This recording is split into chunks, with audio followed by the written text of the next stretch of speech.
Good morning ma'am. Okay, previous class में हमने पढ़ा कि कैसे हम कोई भी जो सब्सटेंस है, ठीक है, जैसे कि 92 ग्राम सोडियम है, तो उसको हम कैसे मोल में निकालेंगे ये हमने सीख लिया। सभी को समझ आया? Yes ma'am.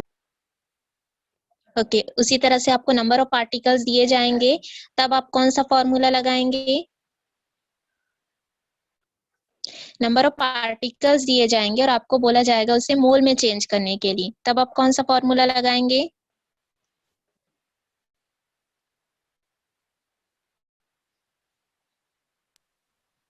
Ma'am number of particle number of moles is equal to number of particles upon Avogadro's number. Avogadro's number. हाँ, वेरी गुड। ठीक है, एवोगैड्रो नंबर क्या होता है बताइए?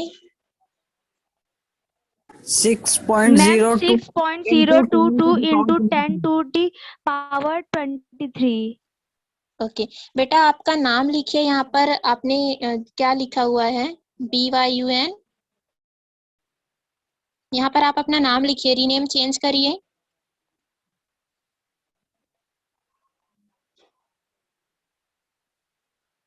ओके, तो आज हम फिर से एक बार पढ़ेंगे मोल कॉन्सेप्ट के बारे में। वैसे तो मोल कॉन्सेप्ट हमने समझ लिया था, पर कुछ चीजें और समझना बाकी रह गया है, ठीक है। तो उसको हम आज देख लेते हैं मोल कॉन्सेप्ट के बारे में। Anyone want to read? कोई रीड करना चाहता है?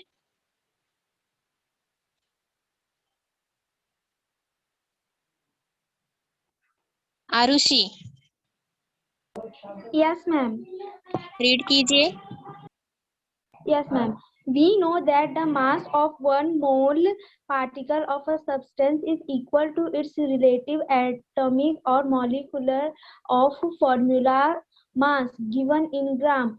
For gases, we can take volumes instead of weight. At 0 degrees Celsius and 1 atmospheric pressure, 1 mole of any gas occurs 22.4 L of space. This given as another way of understanding and writing formula and chemical equations. When we say that carbon dioxide is taken part in a reaction and depict it as CO2, then are we saying that one molecule of CO2 is involved? We know that atoms and molecules are exactly minute particles, and it is impossible to carry out a reaction where any atoms or molecules of substance are taken part. This means that when we write CO2, then it can also stand for 1 mole of CO2 molecules. Let us see how this can prove useful. The reaction of Okay, hydrogen stop. and oxygen. Stop. Let us understand mole concept. We know that the mass of one mole, 6.022 into 10 to the power 23 particle of a substance, is equal to its relative atomic or molecular formula mass given in gram. हमने जब एक chart देखा था, ठीक है, इससे पहले हमने चार्ट देखा था, तो उसमें मैंने आप लोगों को बताया था कि अगर हम 1 मोल ऑफ कार्बन एटम लेते हैं, तो अगर उसका मॉलिक्यूलर वेट निकालेंगे तो वो क्या हो जाएगा?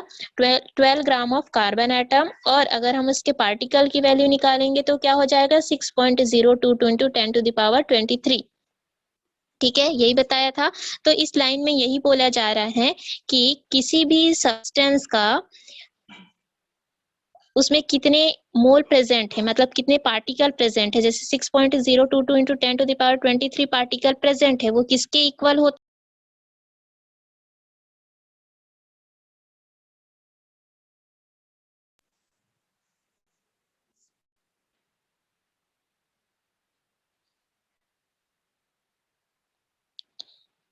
मैं थोड़ी देर के लिए ब्रेक ले रही हूँ, आप लोग इसको रीड करिए, ठीक है।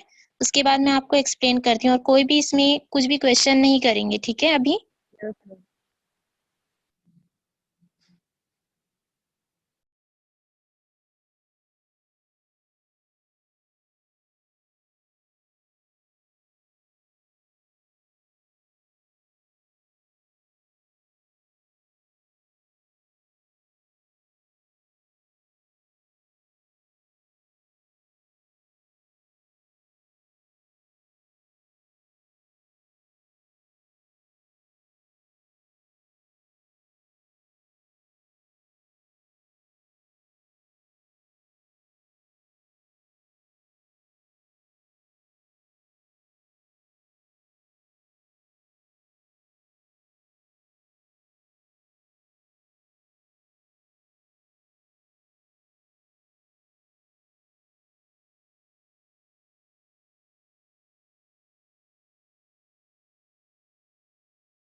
Okay, let's continue.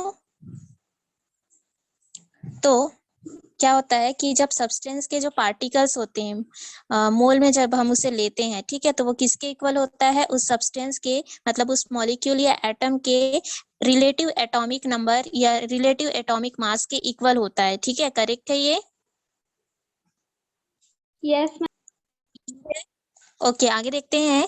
For gases we can take volume instead of weight. यहाँ पर हम सॉलिड और लिक्विड के लिए तो हम वेट लेते हैं, लेकिन गैस के लिए हम क्या लेते हैं? वेट के जगह पर हम वॉल्यूम को लेते हैं, ठीक है। At 0 degree Celsius and 1 atmospheric pressure 1 mole of any gas occupies 22.4 litre of space. मतलब 0 डिग्री सेल्सियस और 1 एटमॉस्फेरिक प्रेशर पर 1 मोल गैस 22.4 लीटर स्पेस को ऑक्यूपाई करता है, ठीक है। मतलब 1 मोल जो गैस होता है वो कितने स्पेस को घेरेगा, कितने स्पेस को ऑक्यूपाई करता है? 22.4 लीटर को, ठीक है। हम लीटर क्यों ले रहे हैं? क्योंकि हम वेट के जगह पर वॉल्यूम ले रहे हैं गैस के लिए, सिर्फ गैस के लिए हम वॉल्यूम ले रहे हैं, इसीलिए यहाँ पर हम लीटर ले रहे हैं, ठीक है। इसको आपको याद रखना है कि 1 मोल गैस जो होता है वो 0 डिग्री सेल्सियस और 1 एटमॉस्फेरिक प्रेशर पर 22.4 लीटर स्पेस को ऑक्यूपाई करता है। क्लियर है? Yes ma'am. Okay, this gives us another way of understanding and writing formula and chemical equation. इससे हमें एक अलग चीज समझने को मिलती है, जिससे कि हम केमिकल इक्वेशन या फॉर्मूला को अलग तरीके से भी समझ सकते हैं या फिर लिख सकते हैं।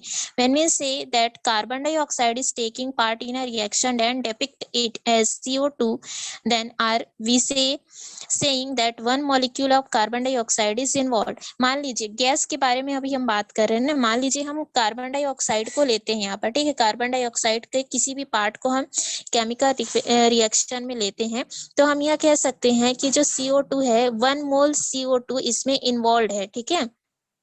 कार्बन डाइऑक्साइड में क्या है? 1 मोल ऑफ CO2 मॉलिक्यूल जो है वो इन्वॉल्व है। We know that atoms and molecules are extremely minute particles and it is impossible to carry out a reaction where only atom और molecule of substance are taking part. जैसा कि आप लोग जानते ही हैं कि जो एटम्स या मॉलिक्यूल्स होते हैं वो बहुत बहुत ही छोटे पार्टिकल्स होते हैं, माइन्यूट मीन्स होते हैं सूक्ष्म पार्टिकल्स, ठीक है। बहुत ही छोटे पार्टिकल्स होते हैं जिसको केमिकल रिएक्शन के दौरान हम ये पहचान नहीं सकते हैं कि कितने एटम या कितने मॉलिक्यूल इसमें पार्टिसिपेट कर रहे हैं, ये कितने एटम या मॉलिक्यूल हम ले रहे हैं। This means that when we write CO2 then it can also stand for 1 mole of CO2 molecule. इसीलिए क्या आप बता सकते हैं कि जब कार्बन डाइऑक्साइड को केमिकल रिएक्शन में लिया जाता है तो उसके कितने पार्टिकल प्रेजेंट हैं? है ना, नहीं बता सकते। इसीलिए हम क्या करते हैं, इसका मतलब ये होता है कि कोई भी केमिकल रिएक्शन में अगर कार्बन डाइऑक्साइड या कोई दूसरी गैस लिए जा रहे हैं तो हम क्या कह सकते हैं कि उसमें 1 mole of carbon dioxide molecule present है। तो अब इसको प्रूफ कैसे करेंगे, चलिए देखते हैं। The reaction of hydrogen and oxygen to form water can be written as. जैसा कि आप लोग जानते हैं कि हाइड्रोजन और ऑक्सीजन आपस में कंबाइन होकर वाटर बनाते हैं, वाटर मॉलिक्यूल बनाते हैं। क्लियर है?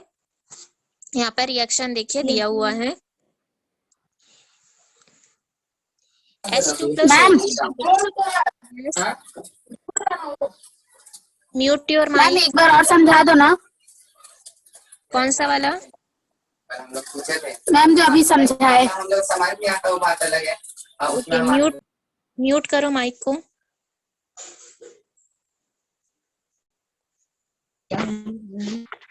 देखो,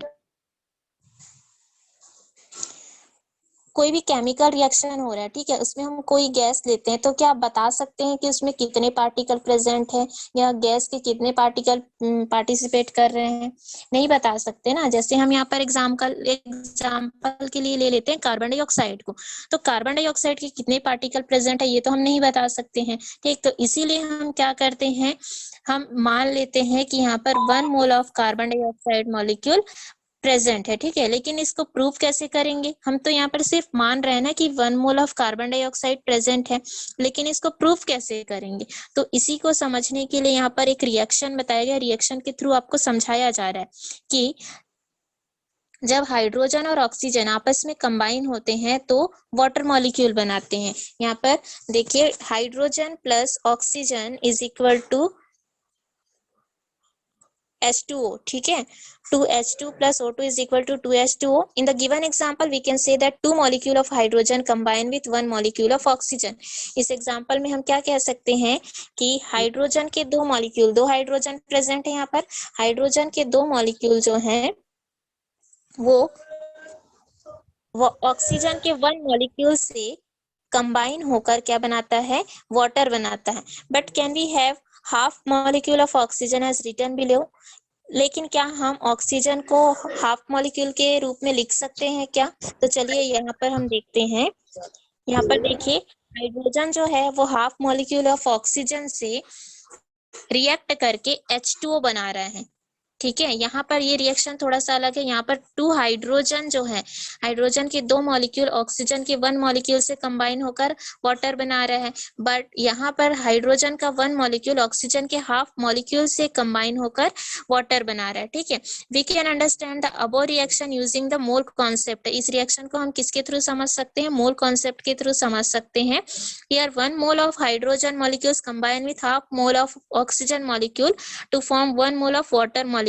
यहाँ पर क्या हो रहा है, 1 molecule of hydrogen half molecule of oxygen से कंबाइन होकर वाटर मॉलिक्यूल बना रहा है, 1 मोल ऑफ वाटर मॉलिक्यूल बना रहा है, ठीक है। बट यहाँ पर 2 हाइड्रोजन 1 मॉलिक्यूल ऑफ ऑक्सीजन के साथ कंबाइन होकर 2 मॉलिक्यूल ऑफ वाटर मॉलिक्यूल बना रहा है, ठीक है। Therefore when we write H2 it have two meaning।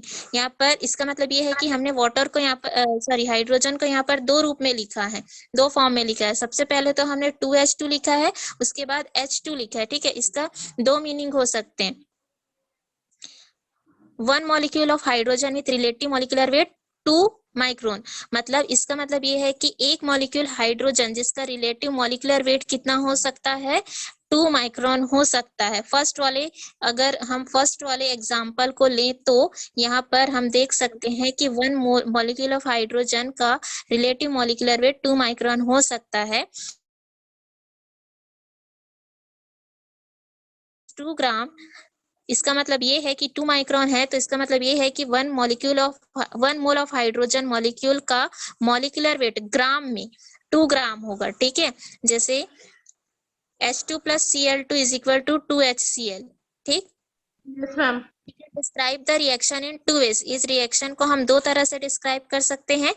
First, 2 molecule of hydrogen chloride are formed when we react 1 molecule of hydrogen with 1 molecule of chlorine. मतलब इसके कहने का मतलब ये है कि ये जो रिएक्शन अभी हमने देखा कि 1 molecule of hydrogen 1 molecule of chlorine के साथ कंबाइन होकर 2 मॉलिक्यूल ऑफ हाइड्रोक्लोरिक एसिड बनाता है, ठीक है। ये तो फर्स्ट डिस्क्रिप्शन हो गया इसका। सेकंड हम देखते हैं,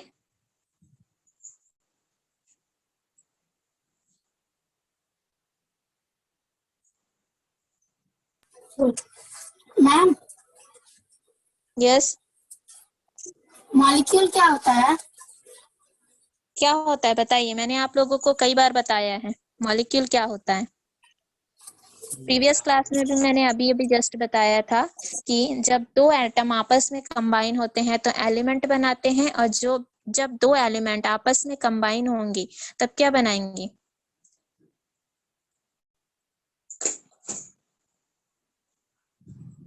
याद कीजिए, आप लोगों को मैंने कई बार बताया हुआ है। देखो मैम, दो एलिमेंट को मिला के एक मॉलिक्यूल बनता जैसे एग्जाम्पल बताइए। है। मैम, जैसे हाइड्रोजन और ऑक्सीजन को मिला के वाटर बनता है। वाटर मॉलिक्यूल बना, ठीक है। वाटर का 1 मॉलिक्यूल बन रहा है। Yes ma'am. अब यहाँ पर देखिए, जो हाइड्रोजन है वो क्लोरीन के साथ कंबाइन होकर क्या बना रहा है, हाइड्रोक्लोरिक एसिड बना रहा है ना। Yes ma'am. इसको हम दो तरह से डिस्क्राइब कर सकते हैं। फर्स्ट की 2 molecule of hydrogen chloride are formed when one molecule of hydrogen with one molecule react with one molecule of chlorine. हमने अभी बताया कि जब one molecule of hydrogen one molecule of chlorine के साथ कंबाइन होता है तो two molecule of hydrogen chloride बनाता है। दूसरा तरीका क्या है कि when one mole of hydrogen molecule react with one mole of chlorine molecules, 2 moles of hydrogen chloride molecules are formed। दोनों का मतलब एक ही है, बस बट उसे लिखा अलग अलग तरीके से गया है। ठीक है, समझ आ रहा है? अगर आप ध्यान से पढ़ेंगे तो दोनों का मतलब एक ही है बट उसे लिखा अलग अलग तरीके से गया है। क्लियर है? Yes, ma'am. ठीक है, तो इस चैप्टर में कोई भी कंफ्यूजन है आपको, कोई डाउट है?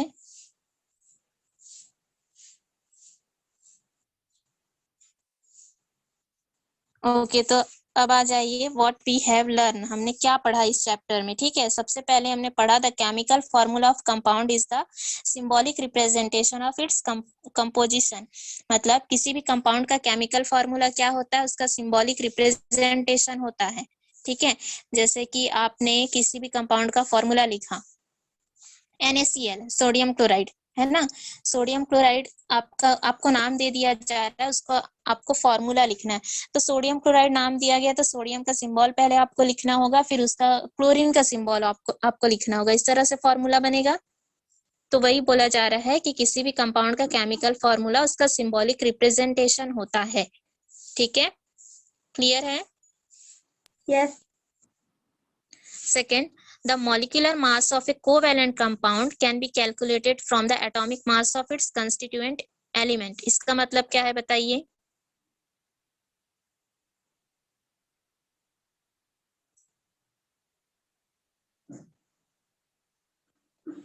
बताइए इसका मतलब क्या है, क्या समझ रहे हैं इससे? मैम जब Yes. हम मॉलिक्यूलर मास और कोवेलेंट कंपाउंड को कैलकुलेट करेंगे एटॉमिक मास से, उसको कंसिस्ट एलिमेंट बोलेंगे। गलत। इसका मतलब ये है कि किसी भी कोवैलेंट कंपाउंड का जो मॉलिक्यूलर मास होता है उसको हम किससे कैलकुलेट कर सकते हैं? उस कंपाउंड में कितने कंस्टिट्यूएंट हैं उसके एटॉमिक मास को ऐड करके कंबाइन करके हम उसका मॉलिक्यूलर मास निकाल सकते हैं, मॉलिक्यूलर वेट निकाल सकते हैं। जैसे NaCl हमने लिया ना, तो NaCl में क्या क्या कंबाइन है? सोडियम और क्लोरीन, दो चीजें हैं इसमें, है ना। Yes, ma'am. कंस्टिट्यूएंट क्या क्या हुए? सोडियम और क्लोरीन। ठीक है, तो हमें सोडियम और क्लोरीन दोनों का मॉलिक्यूलर एटॉमिक वेट निकालना होगा और उनके एटॉमिक वेट को कंबाइन करना होगा, ऐड करना होगा, तभी आपका मॉलिक्यूलर वेट निकलेगा। ठीक है, इसमें यही बोला जा रहा है कि किसी भी कोवैलेंट कंपाउंड का NaCl तो आयनिक कंपाउंड है, आप कोवैलेंट कंपाउंड कुछ भी ले सकते हैं। ठीक, तो किसी भी कोवैलेंट कंपाउंड का मॉलिक्यूलर मास क्या होता है, कैसे कैलकुलेट कर सकते हैं हम? उसमें जो कंस्टिट्यूएंट प्रेजेंट हैं उसके एटॉमिक मास को ऐड करके कैलकुलेट कर सकते हैं। ठीक है। Third, ions, cations and anions are constituent particles of ionic compounds. अच्छा ये बताइए, आयंस जो होते हैं, ठीक है, चार्जेस जो होते हैं, केटायंस एनायंस, कौन कौन से चार्जेस होते हैं? केटायंस में कौन सा चार्ज होता है, एनायंस में कौन सा चार्ज होता है? बताइए।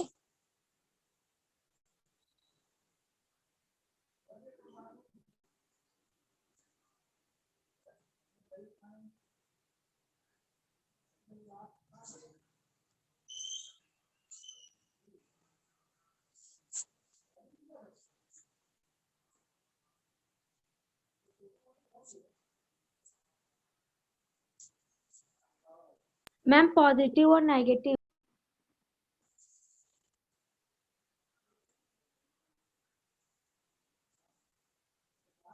बताओ, एनायन में कौन सा चार्ज होता है? केटायन में कौन सा चार्ज होता है?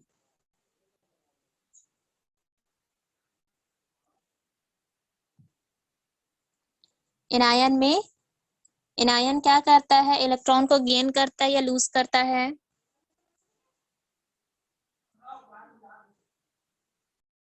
मैम गेन करता है। गेन करता है, मतलब उस पे कौन सा चार्ज होगा? एनायन क्या करता है, इलेक्ट्रॉन को गेन करता है या लूज करता है? माइ पहले ये बताइए, एनायन जो है वो इलेक्ट्रॉन को लूज करता है या इलेक्ट्रॉन को गेन करता है? Ma'am gain.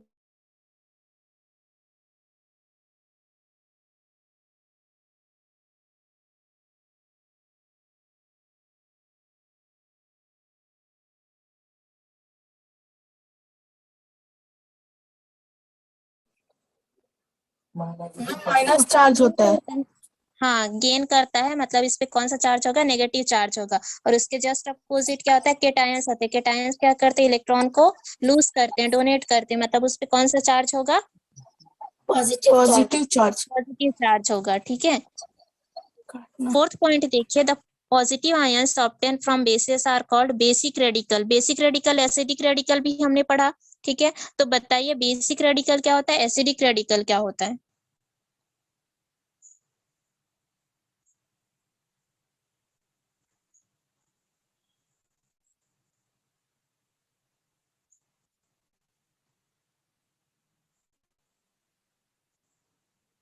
जिसमें पॉजिटिव आयंस होते हैं उसे क्या कहेंगे? मैम पॉजिटिव बेसिक आयंस वाले रेडिकल। को बेसिक रेडिकल कहेंगे ना, और नेगेटिव आयंस वाले को क्या कहेंगे, एसिडिक रेडिकल कहेंगे। कहेंगे? Yes, ma'am. Yes yes ma'am. Ma'am. Cluster और atoms carrying a fixed charge are known as polyatomic ions. Cluster of atoms, मतलब एटम्स के जो क्लस्टर होते हैं उनमें क्या होता है, फिक्स्ड चार्ज होता है, जिसे क्या बोला जाता है, पॉलीएटॉमिक आयंस कहा जाता है। Next, in ionic compound, the valency of its constituent ion is used to determine the chemical formula of the compound. Ionic compound में हर एक constituent का जो वैलेंसी होता है वो उसका यूज क्यों किया जाता है, किसी भी कंपाउंड के केमिकल फॉर्मूला को डिटरमाइन करने के लिए यूज किया जाता है। ठीक है, next, the unit formula mass of ionic compound is determined by using the weight of their constituent ions. मतलब किसी भी कंपाउंड का यूनिट फॉर्मूला मास को कैसे डिटरमाइन किया जाता है, कैसे निकाला जाता है, उसमें जो कंस्टिट्यूएंट प्रेजेंट है उसके वेट का यूज करके। Next, the number of particle in 1 mole of any substance is called Avogadro's number. Avogadro's number किसे कहते हैं, किसी भी सब्सटेंस में, किसी भी 1 मोल सब्सटेंस में, ठीक है, 1 मोल सब्सटेंस में जितने नंबर ऑफ पार्टिकल्स प्रेजेंट होते हैं उसे उसका एवोगैड्रो नंबर कहा जाता है। और एवोगैड्रो नंबर का वैल्यू क्या होता है? Ma'am 6.022 into 10 power 23। 6.0010 okay, next देखिए, international mole day. Mole day भी सेलिब्रेट किया जाता है every year. 23 October is celebrated as international mole day. Mole day कब मनाया जाता है? Ma'am 23 October. हाँ, द डे स्टार्ट एट 6